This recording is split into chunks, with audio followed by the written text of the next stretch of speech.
What's up? It's me, D.W.C, and this is going to be a continuation of my 2016 MLB season prediction videos that I have been doing. This one is going to be on the NL East, my first National League prediction video. Starting off, as always, in reverse order with the Philadelphia Phillies. The Phillies lost 99 games last year, winning only 63, and being a whole 27 games back of first place.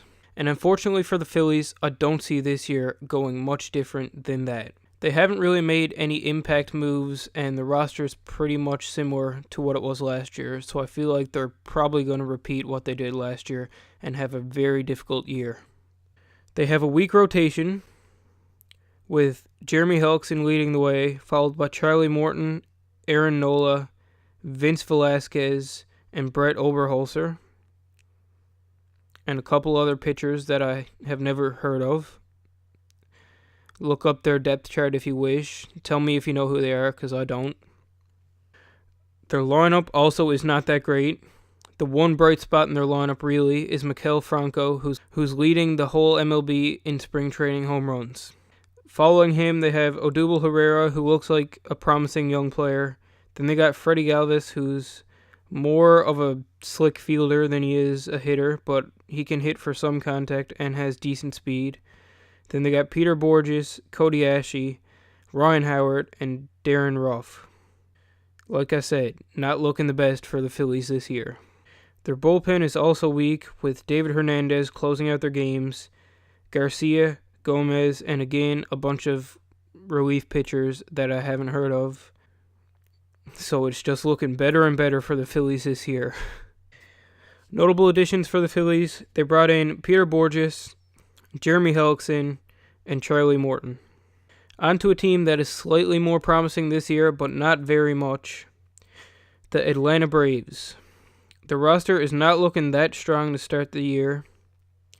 The rotation is fairly weak, with Julio Teheran leading the way, followed by Bud Norris, Matt Wisler, and then Julius Chassin. Their lineup, however, looks a little bit better than the rotation, and definitely better than the Phillies lineup, with Freddie Freeman being the big stud in their lineup, along with Nick Markakis, who's a solid player, Eric Aybar, and Ender Inciarte will be the few players in the Braves lineup looking to give them a spark this season. Their bullpen doesn't look too bad, with Vizcaino, Jason Grilli, Jim Johnson, Alexio Gondo, and Shea Simmons, who will be looking to return in May. Notable moves the Braves made in the offseason. The biggest one, and possibly the best move all offseason, was trading Shelby Miller. Yes, he's a young pitcher with good potential and a long future ahead of him, but they got back Dansby Swanson, who is a first overall draft pick with lots of potential, and looks like he's going to be a star player in the future. In that deal, they also got Aaron Blair, who looks like a good young pitcher with lots of potential, and Ender Inciarte, who can come in and take up a spot on their MLB roster and hopefully produce good numbers with them, as he did with Arizona last season. They also brought in Tyler Flowers, Eric Aybar, Alexio Gondo, and they brought back Emilio Bonifacio and Kelly Johnson to the Braves. Up next, we have the Miami Marlins, who finished not that much better than the previous two teams at just 71 and 91, a full 19 games back of first place in the division. The Marlins rotation past Jose Fernandez is pretty questionable. Of course, we all know Fernandez is one of the best pitchers in the league when he's healthy and on his game, and it's hard to beat him at the top of your rotation. But then they got Wei-Yin Chen, Kohler, Jared Cozart, Edwin Jackson, and David Phelps behind him. So that's not looking like the best 2 through 5, if you ask me.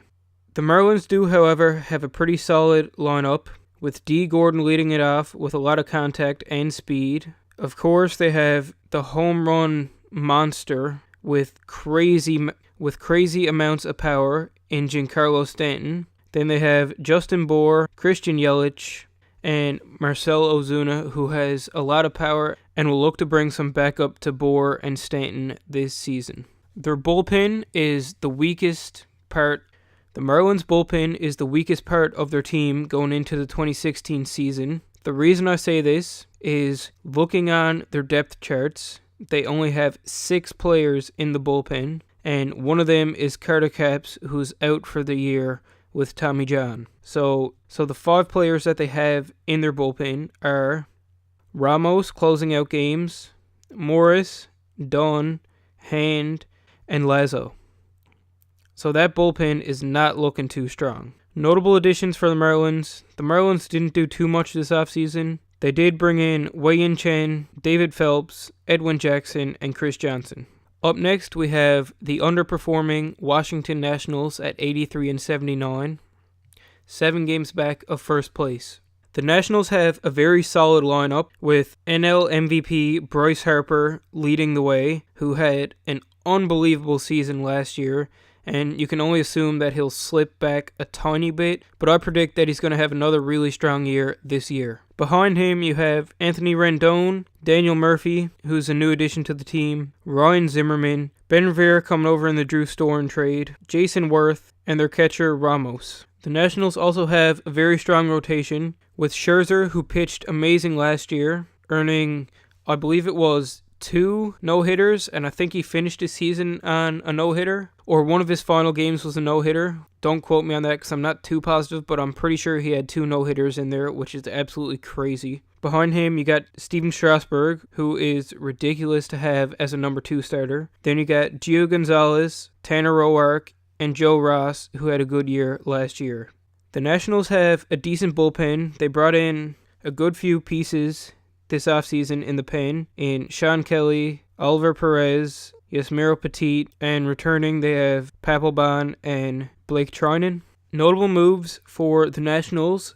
This one kind of goes back to last season, and it's more of a negative than it is positive, and that's trading for Papelbon and not letting Drew Storen close out games, and that leading to them trading Drew Storen away. Now that's a huge piece that they could have in their bullpen that they ended up getting rid of just because they felt the need to bring in another closer and let him close games over Drew Storen, when they could have just brought in another middle reliever and let Storen close out games for them. They also added David Murphy, as mentioned, from the New York Mets, who made it to the World Series, and Daniel Murphy showed ridiculous power in the postseason, and overall last year, his power numbers were the highest of his career. Then they brought in Ben Revere as a part of that Drew Storen trade. Revere has really good contact, one of the best contact hitters in the MLB, does not have much pop at all, but can steal bases along with his contact. They also added Petit, Perez, and Kelly in the bullpen, as previously mentioned. And finally, we have the New York Mets. The Mets last year went 90-72, winning the division and making it all the way to the World Series, and eventually losing to the Kansas City Royals. The Mets have a great rotation with Jacob deGrom, Matt Harvey, and Noah Syndergaard leading the way. Those 3 followed by Katz and Bartolo Colon. They also have a good lineup with Yoenis Cespedes, David Wright, Neil Walker, Lucas Duda, Curtis Granderson, and youngster Michael Conforto. As well as their great rotation and good lineup, the Mets also have a solid bullpen in Familia, Addison Reed, Robles, Antonio Bastardo, and Blevins.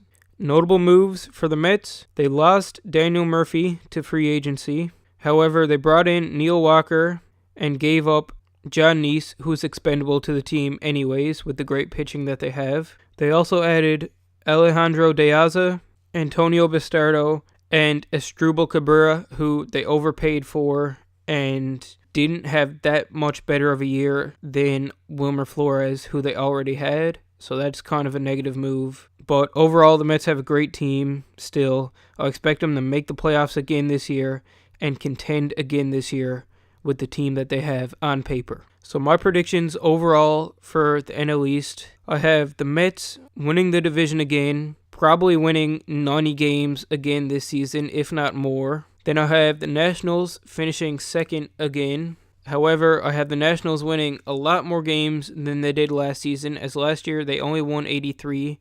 This year I predict they'll probably win 87, 88, and earn themselves a wild card.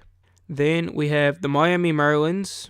I think the Marlins will win more games this year, but I still think they'll not be that close to contending with the rotation they have past Jose Fernandez and their very shallow bullpen. So I have them finishing with probably 78, 80 wins, something like that.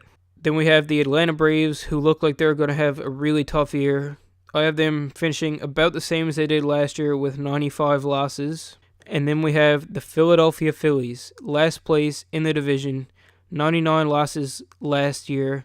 I think they might top that this year and have 100, maybe more losses if they play as poorly as their roster looks. So for the NL East, I have their division finishing the exact same as last year, with the Nationals and the Marlins winning more games than they did last season. But overall, I think the division is going to finish out the same way that it did last year, with the Mets on top, Phillies on bottom. Big gap between 2 and 3. And that's how I think the NL East is going to finish out.